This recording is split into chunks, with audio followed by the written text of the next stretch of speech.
Welcome, everyone, to your quantum journey, where today we are going to be having a fantastic conversation with Delasaria Lihon, founder of A Centered Space, where she has created this beautiful, I would say magical, collaborative business environment with other practitioners, providing a centralized location for offerings including Reiki and yoga, sound healing, belly dancing, art, meditation classes, among other things. And Dela herself is a holistic psychotherapist with an emphasis on trauma treatment, utilizing the cellular release therapy technique. Also, she is a certified hypnotherapist, quantum energy healer, professional intuitive, and licensed clinical social worker. I am so excited to ask you this question, Dela. Where did your quantum journey begin? Yeah, so a near-death experience, which as it often is. I was Wow. in a really serious car accident at age 20 and flashed into sort of an alternate universe or a dual reality when I was sort of out of consciousness. And came back, had to do a really extensive recovery, be in a wheelchair. That's very life-changing. Had to drop out of school to recover. And when I went back to school after my recovery, I could not shake this kind of alternate reality place that I had flashed into. And, at the time of the accident, it was a time where it was obviously a very large course correction because I was going down a not good path with, the bad guy and the whole thing. And obviously was not listening to the universe trying to kind of get me back on track. And so that, I ended up going to France as part of the recovery and stayed with this woman that was very spiritual. Um, just had this amazing experience in France. And the only book that she had was this book by the author Paul Brunton. And he talks about metaphysics and raising consciousness. And I had already been into things like, cards and things like that, sort of curious. But I hadn't really defined what my spirituality was. So, as a result of all of that, both my mother and I ended up having a spiritual awakening. Wow, that is an amazing story. I want to take you back for a second because you mentioned a course correction. And I think a lot of Mhm. people have had these and they might not have had a label for it, but oftentimes Yeah. we see individuals that have really big course corrections. Now that you're a practitioner, and we're going to get into that story, can you give Mm. people some ideas of what some of these course corrections look like? And I know you said universe, some people might say divine intervention. It's really all the Yeah. same language, just a different term for it. Yes, thank you. And so looking back, I realized that, now I specialize in intuition, teaching people to tune in and navigate with their intuition, which is our higher guidance, divine guidance. But at the time, it's when it first starts, it sort of comes in whispers often, and then it escalates if we're not listening. And then it sort of starts screaming or slapping us upside the head. And then some very serious things happen. So Yeah. in recovery, that's often called hitting rock bottom or something like that. Yeah. But in sort of a spiritual awakening sense, there's a sense of, oh, if I'm not listening to the universe and I'm going down a path, knowing that it's a co creative universe, maybe there's destiny, but we also have free will. And so if I'm going down a path that is not in my highest and best as a sort of a tool of divine love, shall we say, that things happen that really kind of nudge at first and then sort of slap us if we're not paying attention, is how I've seen it work for people, where whether it's a relationship, a job, a substance use, it's very clear that it starts as a whisper and then turns louder if we're not paying attention. I love that. And you mentioned that as you begin exploring, oftentimes through curiosity, as we all do, How did you kind of balance that curiosity and then kind of turn that into a, I'm going to explore this, but I know it's okay because I'm using my intuition? I think people get stuck there. Maybe they're curious and they Yeah. logic their self out of the curiosity because they're not sure, is this good? Is it bad? They begin to label it. Can you help guide people on how they can use their intuition to discern if something is appropriate for them? Yeah, and so in my case, I continued on the route of getting my bachelor's degree, getting my master's degree, and kind of wove it into, I take a lot of art classes. I started taking some spiritual workshops and just kind of opening up spiritually into what is possible, what is true, what's real for me. So I wasn't, I don't think, using those words at that time. I was just kind of in this place of, oh, maybe all this bad stuff happened because I was getting off track and I better listen better. So that's sort of the mindset that I was in. When I was in school, I'd always wanted to be a helper, but when I was in school, I had this sense of like, okay, we need to just finish this and then start taking other things that are beyond, that are more holistic, more metaphysical, more mind, body, spirit. So I did that. When I graduated, I started taking all these other classes and certifications and healing with crystals and energy work. And in doing that, I was guided to work with a couple that were specializing in energy work and intuition. And it was through them, and working with the Egyptian healing rods. And so it was through them that I really began to have tools and language into how do you know how to navigate what's in your head? We're not taught that. We're not taught that in graduate school. How do you navigate the inner voices, And so as I began doing that and opening up to intuition and beginning to claim that I was a healer or able to work with energy, it really sort of shifted and evolved everything. So the question, and nowadays it's different. There's so many books on being an empath, developing your intuition, being highly sensitive, working with the angels. I mean, there just wasn't that kind of material, even 10, 15 years ago was new on the scene. So now I think it's much easier to step into a class or step into a book or a podcast or something where you can start to learn. I mean, even in the Bible, the 9 gifts of the Holy Spirit, talk about the importance of intuition. So I think no matter what your faith is sort of, there's material and some mentoring now to kind of guide us into how to navigate, and that we don't have to just listen to the mind. Even neuroscience is really developing in terms of, Yes. how to move into the wise mind or out of the survival brain. So I think it's all kind of unfolding in this really beautiful way that people don't have to feel as lost now. I agree. And just starting to recognize the patterns of programming in your life. I love RJ Spina's books because he starts to say, ask yourself why you're doing things every day, right? For me, like exploring some of these metaphysical modalities allowed me to start looking at my life differently. Why do I use this particular comb every day? Why do I watch this particular program on television? Why do I have these habits? Where did they come from? And becoming the observer of your life. So, what I really enjoyed that you said is as you were kind of going through these things and starting to take these classes, I noticed a common theme, and that was finding things that you enjoyed that brought like joy and kind of that child back into that play back into your life. Do you think that's a Nice. way for people to break out of the programming and then to kind of truly connect with the divine as they're going through this and working their way into an awakening? Through play. I love that.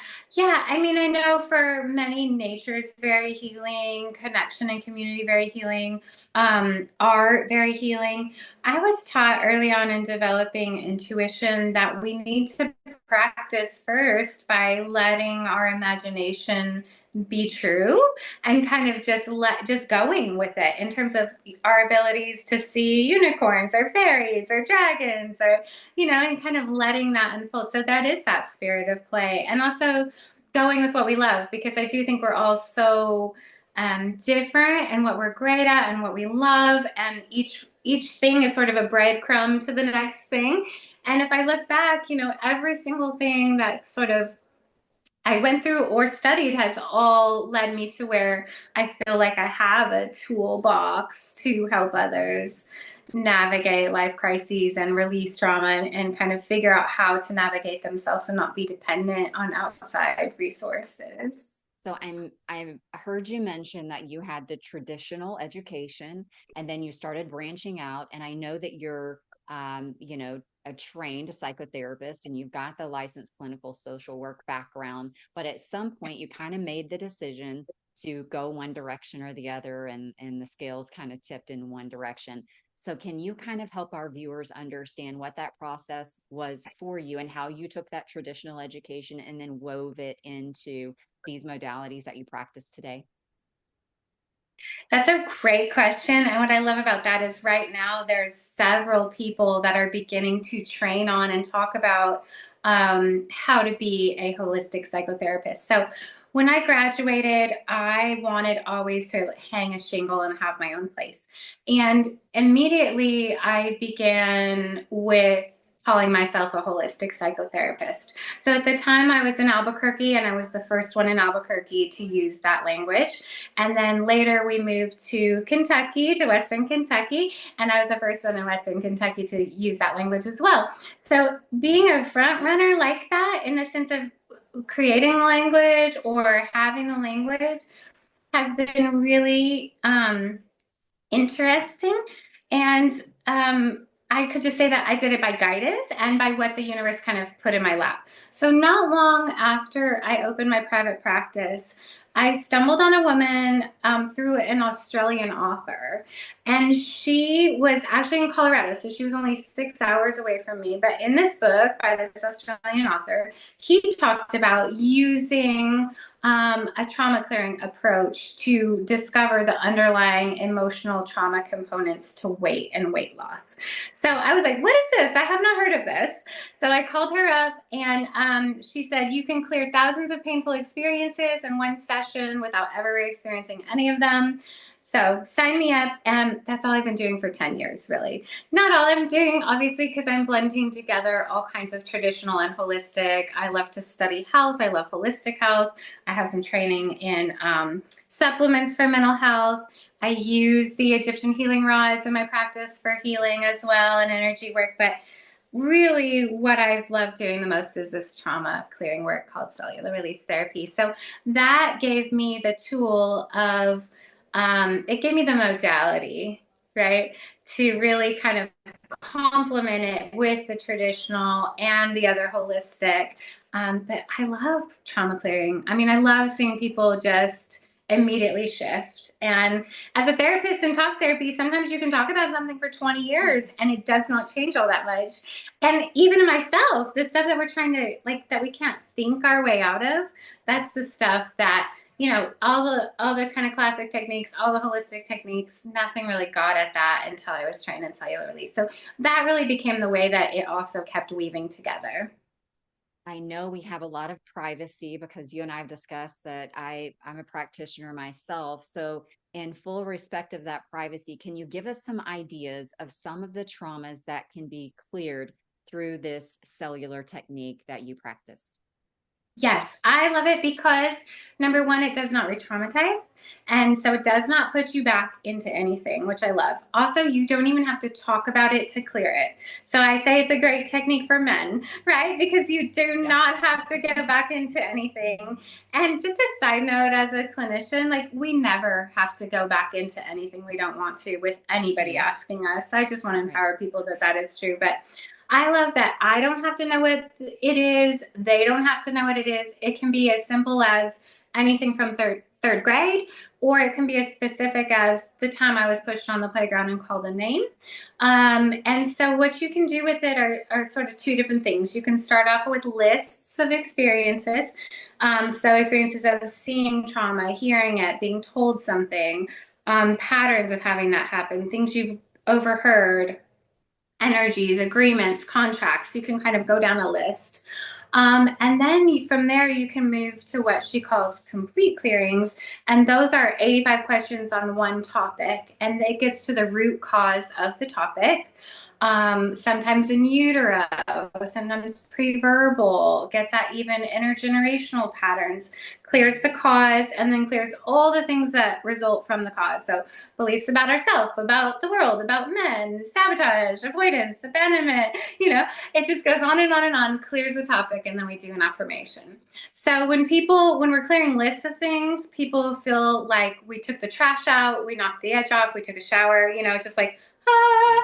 Yeah. When we clear topics, it feels almost like portal opening. It's just Yeah. a very spacious way to really what we're doing is we're creating change through it's using some somatic techniques, it's using meditation. It's not hypnosis, it's working with the subconscious mind though. So I've worked on all kinds of things. Like I have a couple of favorite stories. I have a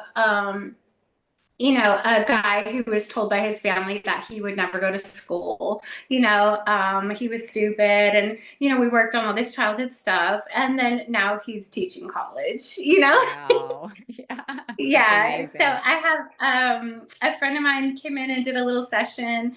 When she came in, she couldn't stop crying after her divorce, and her daughters still tease her that she came in, she had one session, she stopped crying, and she's been great ever since. That's So stuff like fantastic. that, yeah, it's just really profound. I've worked through some very serious, some very violent crime. I've worked with some military first responders. So I do love that you can um, take it in small pieces. You can get sort of an overall sense of relief.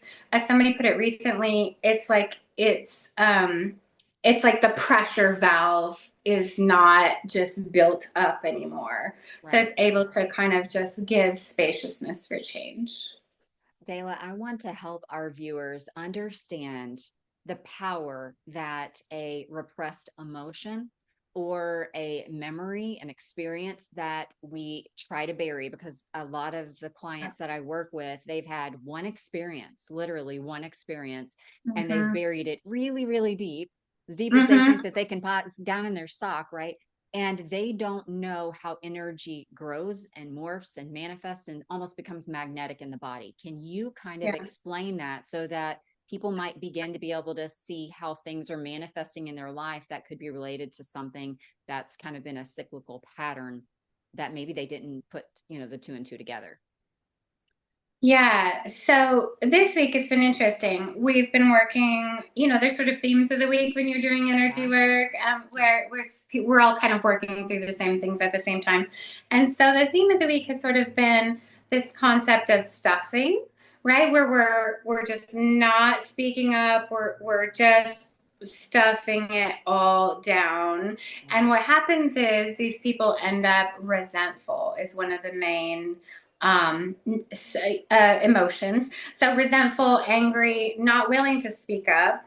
And then in general, they're exhausted and overwhelmed, and there's no room to care for themselves. And there's a pattern of, typically, we see this going together, there's a pattern of blocks to receiving and yet overgiving. And that's a very common pattern in mothers too, I think, Yes. and a lot of people with childhood abuse where, as we said this week, it's not safe to speak up. And so what do you do?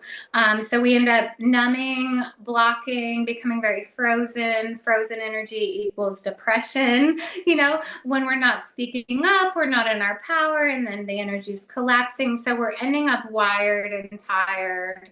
And that's so common in our culture is that we're ending up that way. And a lot of that is because we are not getting rid of all of this toxicity that we've just stuck. And like you said, it could go down to one memory. It could be just one thing Yes. that we've thought about and overthought about and, thought about again. So yeah, that's what I love about clearing is that, it does not take it from us, but it takes that sense of like, oh, I've been there, I've thought about it. I'm complete now. Yes. And then as we're kind of talking about how energy works in the body, especially stuck energy, I think what was very eye-opening for me in like the integrated energy space was learning that certain emotions stay in various parts of the body specifically. So can you Yeah. kind of help educate our listeners, maybe just a couple of the common things that you see where you hold guilt versus anger, and then how that might manifest as an illness? That is not my specialty. I am very interested in that. And I do some chakra clearing work where I'm able to go in and just, help people with sort of a chakra balancing. And we can see what might be held in different parts of the body, what they might need to do to release them. I intuitively get more things like what kind of supplements they might want or follow up testing, or that's Gotcha. sort of how I receive information with the chakras. Mhm. But yeah, I've studied some the Louise Hay and Yeah. the power of what is held in each chakra, but that's not been my specialty. I appreciate you saying that. And I do have a couple of guests, that can come on and talk about that. But I think for our purposes, it's really just good to know that the body does hold those emotions. One of my favorite references is the Mhm. Disney movie, what is it, Inside Out or something, where it kind of shows how Inside the out. emotions get stuck in the body. And I think it's a really great way of educating us on just being aware of what we're holding in these core memories and things like that. So, whenever you're working with clients, they come to you, I guess, for a multitude of reasons. What are some of the most common reasons why people seek you out? I mean, relationships is how we are, feeling stuck, lacking purpose. We get a lot of religious trauma in this area. People wanting to finally work through childhood trauma that's now showing up in their relationships. So, physical, emotional, sexual abuse is, stuff that works really well with CRT. Even things like career challenges. So, in general, I think people come when they just have a sense that they're ready to release something. And often it's when they've tried traditional therapy. And a lot of people just, they come in like, oh, I don't like it. I've tried it. That's very common. Um, I'm a big proponent of regular traditional talk therapy. I think, the CRT work works very well in conjunction with it. So sometimes people have an extra therapist or another Right. therapist that they're doing talk therapy with, and CRT can be standalone or adjunct. And so some people are coming in, they're like, this is what I've discovered in talk therapy is that I shut down, I have an avoidant attachment style, and they want to, no matter how much they talk about it, they're not shifting. And that's the stuff that works really well with CRT, is the stuff that it's just not changing. You know what to do, it's just not shifting. So, a lot of people are probably hearing the term awakening. And I know you even referenced it earlier. If someone is just now hearing this term, what kinds of things might they see kind of opening up in their life that might help them understand that that's what it is? Because a lot of people that come to me, like, I thought I was going crazy. I didn't know what this was. How can you help people to understand that that might be what's going on? Yeah, I don't think in this area we get a lot of people using that language yet. Like, I'm not really seeing that. More of what I see in this area is a sense of like, I just can't make myself go back to thinking the way I was. Or no matter what I do, there's something calling me. There's something I feel like I need to explore or discover. I feel like I'm the only one in this area that thinks in an open-minded way. So that's sort of how people come to the center. Is they're like, I thought I was the only one in this area who was, Right. questioning things or thinking outside the box. And we're like, no, you're not. You just haven't met each other yet. So yeah, that's part of why the center was born, was to create a safe space for people who are questioning, wondering, looking at themselves on a journey of self-exploration, on a journey of working on themselves. Having something call them is one of those messages of spiritual awakening. Like, there's sort of a calling that something is just telling them that they need to go to this yoga class or look into crystals, or there's sort of this sense of like, I'm going to church and like there's something else here. I love that you mentioned that you can still pursue whatever belief system you have. This isn't an either or. Do you want to elaborate on that a little bit? And maybe can we bring in, I know for me, it was particularly helpful to really study outside of what my belief system was, look at other traditions, Hinduism, Buddhism. Some of the more ancient systems, belief systems were even helpful for me. How do you see people navigating that journey so they don't feel like they're betraying what is very sacred to them? Yeah. I think it's good. I see people starting in small ways. A lot of the times where they're like, maybe I need to get a massage, maybe some acupuncture, maybe I can do some yoga, use some essential oils, add some herbal tea for anxiety, use some magnesium for sleep. So there's kind of these safe things that have Mhm. sort of developed in our area in the last probably 5 to 10 years of like, let me dip my toe in, and that's Yeah. also why we started our Healing and Arts Festival, The Good Woo, is for that reason, so people could come try some healing techniques. And what trying healing techniques and doing meditation and sort of getting out of our own way does is that it often seems to tap us into a greater truth of like, there's so many people in the world, there's so many paths to God, higher consciousness, divinity, spirituality. I really like looking at the universal truth behind all religions. I think that that's a really safe place for people to start. There's some books that are great, like Saving the Bible from Fundamentalism. They're Yeah. studying, in ways of things that may not have been talked about.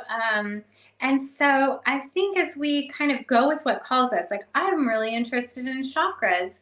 You can go to the Church of Christ and still look into chakras safely. That's also why we call it the Good Woo, though, because we're kind of focused on like, you can trust us to give you the stuff that you can still show up in church and feel good about. So it's the good woo woo stuff, is what we say. In the sense of like, we're going to work with things here at the center that are of love, are of light, of high vibration. And so we try to Mhm. make it a safe place here that people can start to, okay, look, there's a book full of bookshelves. And I know there's a whole list of like books to read when you're on a spiritual path or having a spiritual awakening, or if you're questioning. So, being around people that are using it's a whole different language, really. And so It kind of dipping absolutely your is. toe in safe ways. Yeah. Mm-hmm. I love that you mentioned that because for some people, and I discussed this on an interview that I had yesterday, that Reiki seems to be something that kind of opens people up because for many, including myself, it was the first time I really felt energy as something being palpable. And I think, of course, the science, your Greg Braden's, your Joe Dispenza's, Bruce Lipton's, they're really beginning to get the information out that we are, human batteries basically walking around. And when we put our feet on the ground, we're recharged. And so all of that is kind of coming together. But do you feel that you see more people kind of coming into the experience of what energy is, maybe through Reiki, or do you see more people using meditation or yoga? What's your experience here locally? I have seen the most profound shifts through Reiki and through any type of energy work, intuitive work, developing their intuition.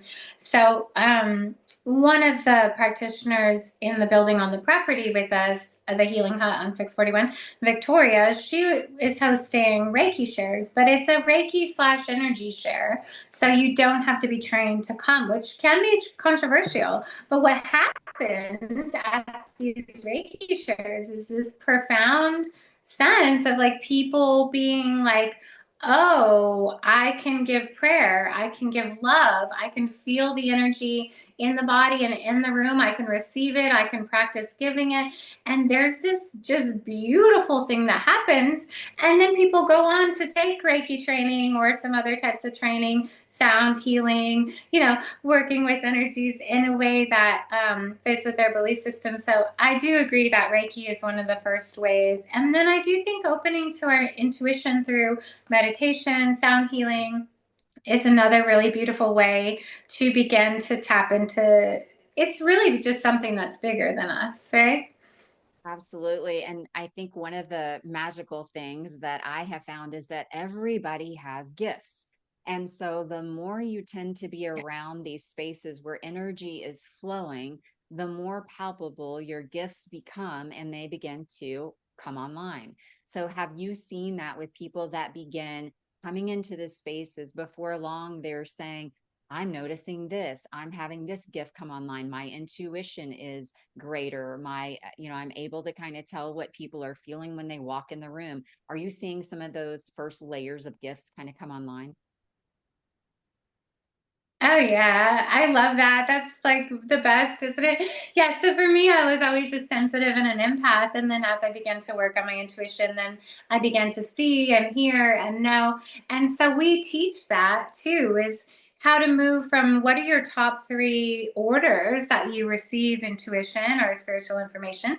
And as you work on those top three and you're saying, thank you, I see you, thank you so much for that sign or similar message, it's just so beautiful to watch them come in. So yeah, we've seen a lot of people come in and they did not identify as maybe a reader or something, and then now they're doing, full on oracle readings or tea leaf readings or whatever they're doing, or energy work. And so yeah, it's really beautiful to watch it unfold for people because it does sort of arise organically and through effort. I mean, the government studies show that if you work on your intuition, you can surpass people that were quote unquote born psychic. So Right. yeah, I love that part of it.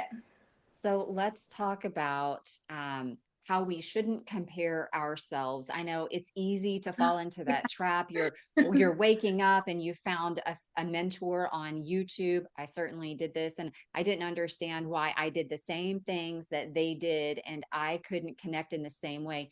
Can we explain a little bit about the different clairs and the way that people receive information differently depending on kind of their gifts and how they're developing? Yeah. And so, there's so many different clairs. We just had a class on this. I don't have a list in front of me. So clairaudience is hearing, claircognizance is knowing, clairvoyance is seeing. There's clairgustance, which is being able to taste something, right? Yeah. What am I missing? There's so many different clairs about all of your senses coming Yeah. in. Go ahead. Clairsentient. That's the other one I was thinking that you The just have a feeling. sense of it. Yeah. Yeah. Hmm. And Yeah, what's and so it oh, is funny. You're right. In class, people will have a meditation, and people will be like, "Well, it's not fair. They saw all this yeah. stuff, and I Yeah. must not be doing it right because I didn't see anything."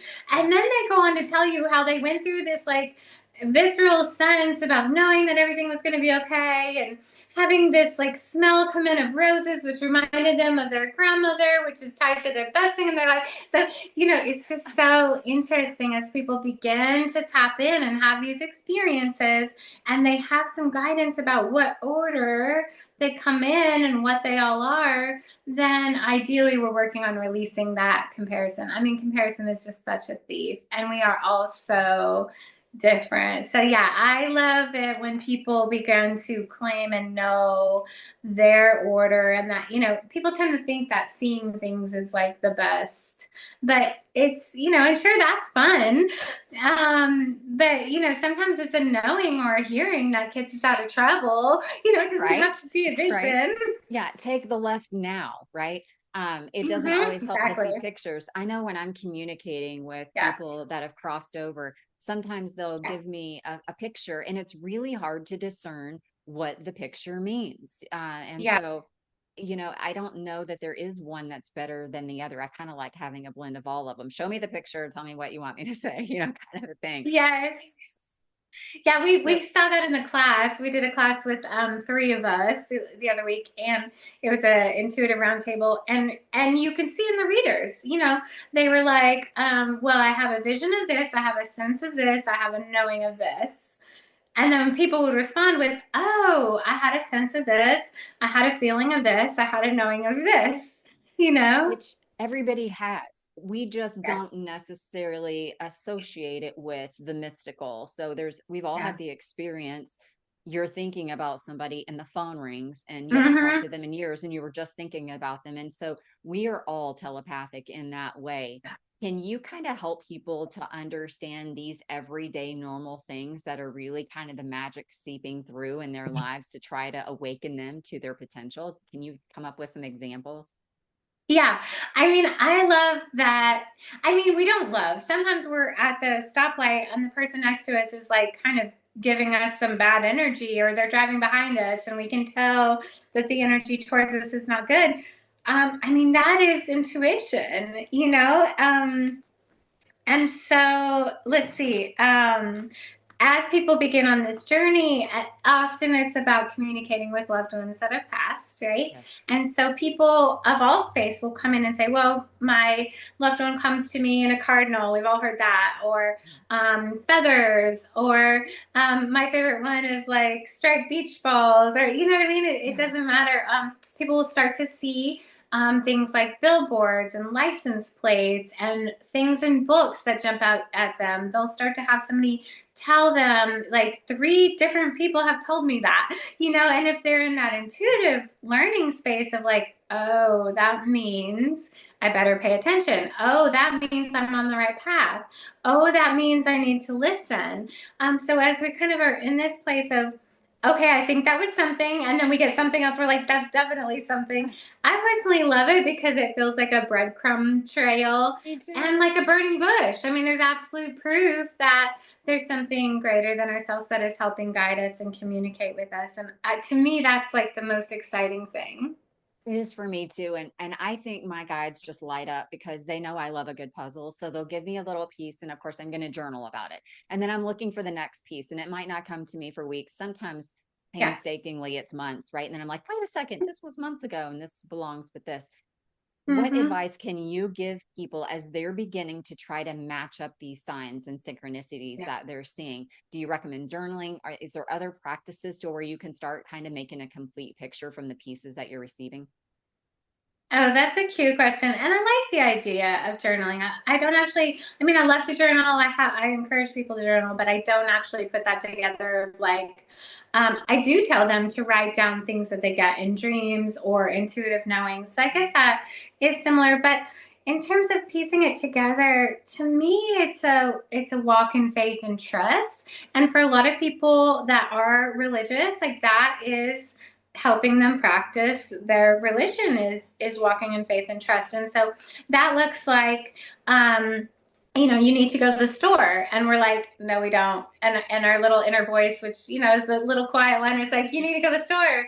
We're like, no, we don't, but we want to be good servants, right? So we go to the store, and it wasn't about the store at all. Like, we run into, oh, there's a free like painting on the side of the street, or somebody that we've been wanting to see forever. So it was really never about going to the store. And I think that is the most fun part about intuition too. It's like, Yes. buy this chair. Well, for me, I held on to this chair for like 15 years before I ever knew what it was for. But it was this Wow. walk in trust and faith of like, I was told to buy this chair. I don't know. And then 15 years later, I was like, I have the perfect chair. Isn't So it that is like great? that. Yeah. Yeah. So when people begin to ask, and inevitably, this is one question I get a lot: how do I know how to communicate with my guides? Or how do I know that I even have guides? So, what advice can you give to somebody if they're beginning to ask this question and they're seeking to be able to better connect with their guides? Also not my specialty. I love that question. I love people that do that work. I tend to refer out for that work. Mhm. I personally specialize more in how to navigate between the inner voices. So, how to navigate between the mind, the emotional body, the ego, the physical body, and really training and working with the intuition, our higher guidance. And so, that, I think in journeying of events we host here, so journeying, meditation, sound healing, we do these really cool float sound baths in the summer. Have you seen them? The glow Yes. floats? Yes, Yeah. I have. So I find that people sort of naturally are beginning to get that information as they're opening up to themselves and to their intuition and to their journey. Absolutely. And I find it so important to not have an expectation tied to it. We want to label everything, we want to humanize everything. And sometimes the divine doesn't really come through in that way. So, as we begin to set the intention to connect with our guides, it's important to just let whatever comes come to us. Yeah. And you might get a sense, this goes back to the clairs, you might get a sense of if it's more of a, feminine or a masculine type of an energy, and sometimes they'll give you a picture. So it might be in your human form what you would imagine your guide to be. So I love being able to kind of help people start to just open their minds to the possibilities, but not be tied to that outcome, which as you know, is kind of like a key to being able to live in the chaos we do right now. What advice do you give your clients on navigating the chaos going on in the world? How do they keep that separate Oh, from what's going on right here? yeah, that's a really good question. I think the number one go-to that I've been guided over probably the past 6, 8 months, really, and even through COVID, has been nature. Like as the number one of go outside, put your feet on the ground, making sure you're getting sun on your face and fresh air, and grounding this energy. Be by water, be by flowing water, because we are in general, disconnected and on concrete, and just not even taking time outside. And so that's one of the things that I do is, make sure you're getting outside every single day. In terms of navigating the chaos, I do really like that despite what is happening on this planet, there's a series of wise people, astrologers, intuitives, talking about how these are also important times in terms of staying focused on love and higher consciousness and lifting out of chaos and choosing away from destruction, and kind of like this reassurance that things are happening at some level, that evolution is needed. So I'm a big fan of making sure that we're balancing the intake of the negative with more positive, so that as we might look into what's happening, we might do our action, and at the same time we're balancing it with the positive going in the world, with nature, with true connection with humans, with getting our hugs a day that we need, with good nutrition, with greens, whatever it is, and with this kind of higher level consciousness of the thinkers, the scholars, the intuitives, the mystics that are talking about um, a greater path forward.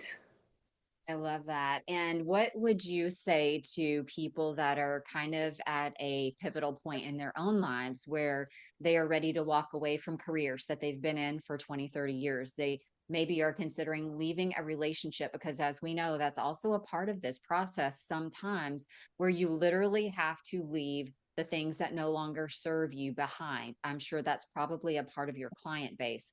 What advice can you give to Yeah. people if they're really starting to grapple with this feeling of it's time for me to do this, but I have no idea where to start? Yeah. I mean, I think in general, it's a great idea to have a therapist.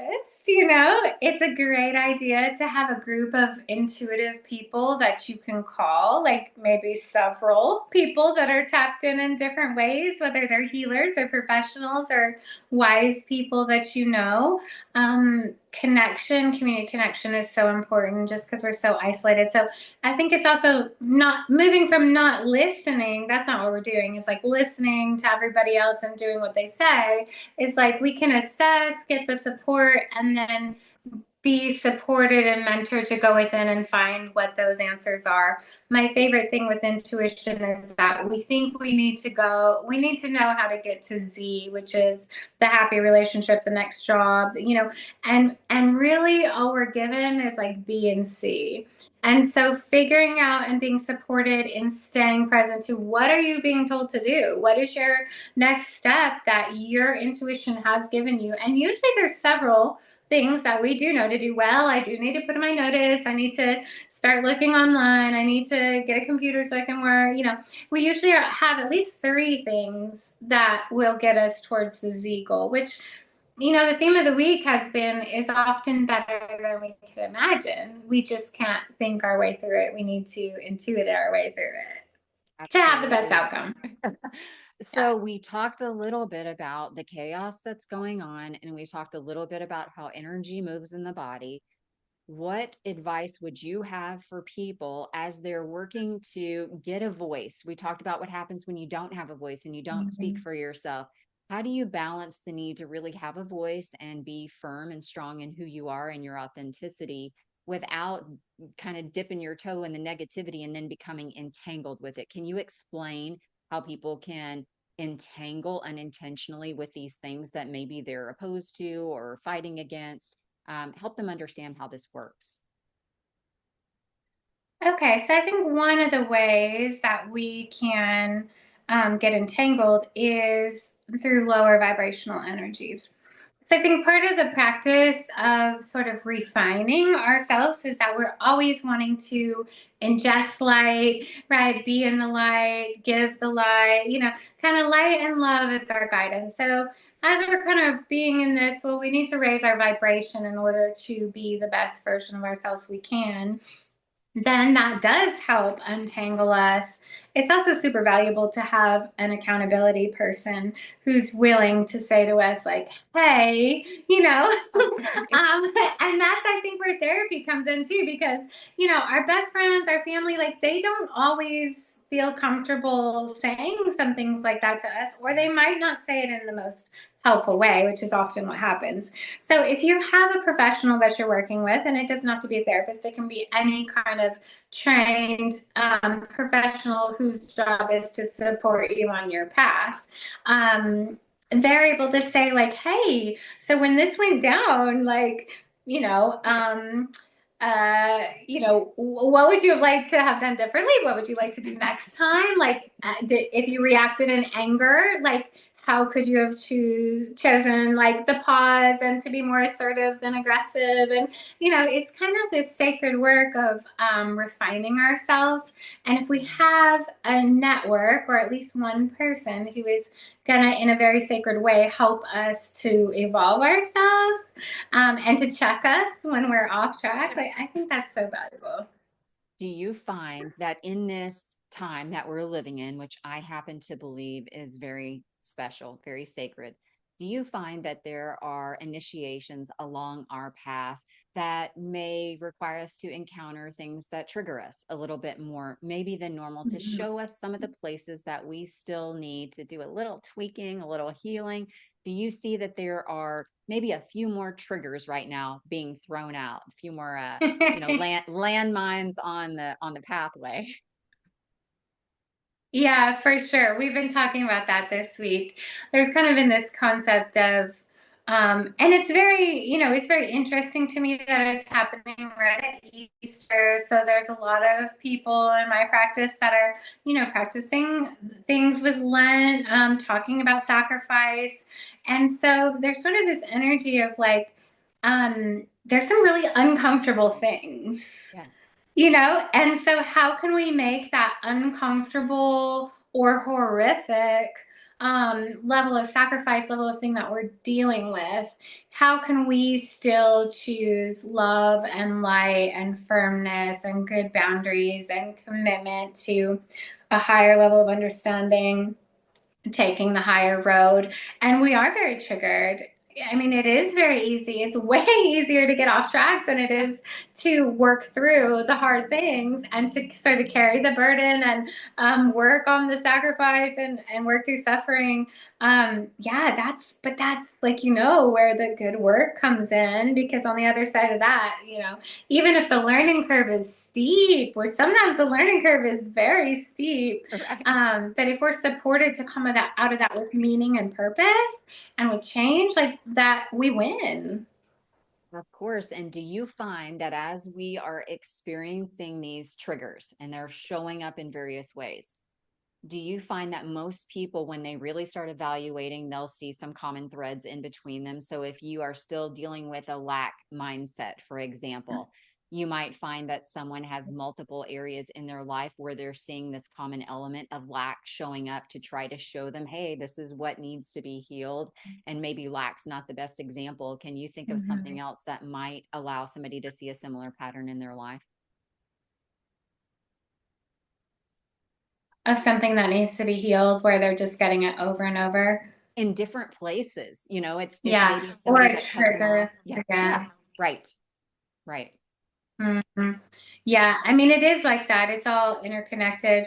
I mean, we see a lot of that in relationship patterns, where we're like, we really just want to not be the common denominator, but like, we're the ones sort of allowing this same pattern, which our grandparents and great grandparents did, So there's sort of this sacred work of being like, wow, why am I disrespected at home and by my kids and by my friends and by my coworkers and by my everything, and then like, oh, it's actually our sacred work to do.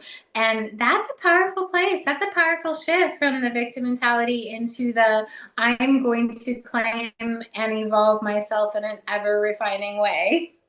We're going to spend a little time here, Dela, because this, I think, is what people need to really hear and better understand. So, what you just said, I think, is so profound in that if you start looking around and you see patterns of disrespect, I think that's a huge one, or not feeling valued or Yeah. appreciated. One of the biggest Mm-hmm. transformations for me was not placing the blame on anyone outside of myself anymore, regardless of what we think they are doing to us, what a boss is doing to me, what a Yeah. spouse is doing to me, what a child is doing to me. You said Mm-hmm. it best. When you look in the mirror and you say the common denominator is me, let's help people understand what you mean. And I think what you're saying is that when you are emanating that frequency or that energetic resonance, that area that's not healed, people will reflect that back to you. Mm-hmm. And so they're showing it to you like a mirror. And there's a lot of ways to explain this. That might not be the best, but what's your experience in helping people to identify these things that are being shown to them? So how can we identify what's being shown to us? And journaling is a great way to do that. Self-awareness is key. So the first step to any change, they talk about, let me rephrase, I don't like that term, but it is taught that the first stage of change is awareness. So just noticing is going to be our number one priority. It's like, and then as we're journaling, we're like, oh, let me write about all the, ways that I'm not loved. And we're writing all the ways we're not loved. And then we're like, oh, but I'm also treating myself these ways. So there's this work of like, oh, maybe if I start to treat myself with love, that will then allow and put boundaries around people that are not going to treat me that way. So I don't believe, you hear a lot of people say like, well, I need to work on myself before I'm ready for a relationship. Or I'm not ready to do that because I haven't completed this. I don't think that's the way it works. I think Yeah. that Yeah. we can just keep doing the work on ourselves, and what is in our lives is there to help us evolve. And I mean, some people say that we contract before we come onto Yeah. this planet. Like, hey, will you come down and be my bad guy so then I can like really learn how to love myself? So who knows how it all works. But we do know that through whatever practice it is, it's always down to awareness as the first step to change.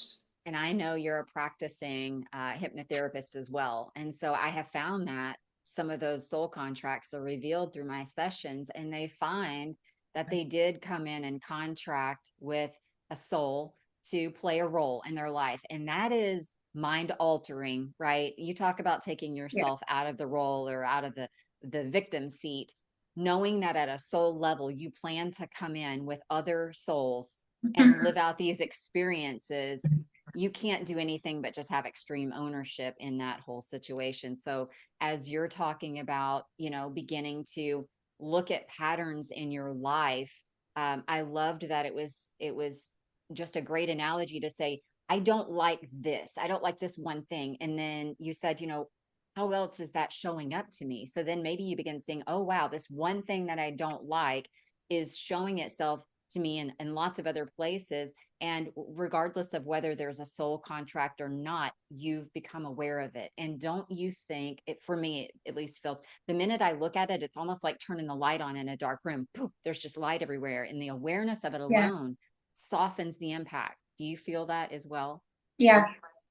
Yeah. I mean, awareness is just so powerful. And it does, like you said, it takes it out of the victim into like, oh, I actually have choice. And same with the soul contracts, or realizing, my favorite way to put that too is realizing that, you know, and I know I'm tying in folks' religious belief, which is very common in this area too. So if people are like, well, in heaven, you know, it's not messy. We don't have these bodies that are kind of gross and funky and heavy and like messy, and like we don't have all these messy emotions, you know. And but down here we do, and we get to love and taste and hug and experience and work on ourselves. Like we're not working on ourselves up there in higher dimensions. Like it just is not the same level of like, I've been taught we're the densest of the densest planets, you know, like Yeah. it's not easy being down here on Earth, and everything is very heavy and sticky and messy. And so I think that as we are claiming this place of, oh, it's all designed to bring me back to the realization that I'm that divine being having a human experience in a meat suit, that it's very Right. easy to put the other things in perspective. Don't take it so seriously, right? I love the philosophy too that we are all masters masquerading as mere I humans, like and we that. don't know our power, we don't know our potential. So I am so grateful for people like you, Dela, that are bringing, these skills to our local communities, allowing people to really tap in, open up their gifts, identify the inner master in all of us. So if people want to reach out to you, again, I'll have you just kind of talk about your specialties and then let them know how they can reach you. I'll also put a link to your contact information in the description of the video. Okay, great. Thanks so much. I appreciate you. Yeah, so my private practice where I see clients and do trauma work, intuitive work, is Enchanted Healing at Kentucky Lake. And we have an office inside the bigger building, which is a centered space. And a centered space is the larger building where there's a classroom and other offices too. So yeah, we are mostly on Facebook is where I post the schedules and the classes, because that's sort of the yellow pages of the area. But you can reach me, the Enchanted Healing at Kentucky Lake, or at kenlake.com. That's the website. You can call or text. I'm happy to give a free consult, talk about, a lot of times people call and I think you've seen this too, where it's like, where do we start? And we can sort of intuit that together too. And, you know, we always have free, low cost, we always give scholarships. So we want to make a center space a place where there are always free events. You can always come in, you can do a tour, have a cup of tea, do some crafting, and kind of begin to see what's offered. And we have a whole range of different instructors. We have people coming in from all over the country offering different things. So it's always sort of a, you know, I get bored easy. So I really like always having something new. And that's what we specialize in. I love all that so much. Thank you for sharing your wisdom with us today on your quantum journey. I appreciate you so much. I invite everyone to please look up Dela in this beautiful space that she's created. Thank you again, and namaste. Namaste.